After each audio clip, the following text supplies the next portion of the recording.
India's labour landscape has undergone its biggest overhaul in decades. The long-pending 4 labour codes passed by the Parliament back in 2020 have finally come into force from today.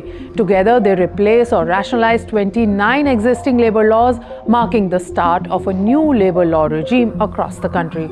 So what are these and what do they mean?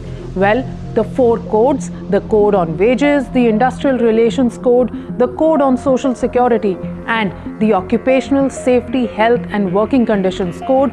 For example, for employees, the government says the reforms bring several key benefits. First, appointment letters will now have to be mandatory, ensuring formal documentation of work terms. Second, universal social security coverage has been expanded to include even gig and platform workers. These codes also guarantee the right to minimum wage and timely payment for all workers across sectors. Employees above the age of 40 will also be eligible for annual health checkups. Women will now be allowed to work night shifts across all sectors subject to safety conditions. And significantly, the Employee State Insurance Scheme will now have pan-India coverage, extending benefits even in areas where ESIC infrastructure is still being built.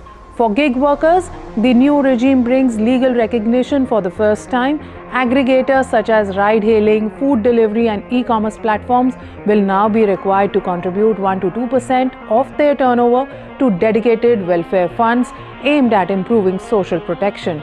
For employers, the government says the codes will ease compliance. A single registration, a single license, a single return will replace multiple overlapping requirements.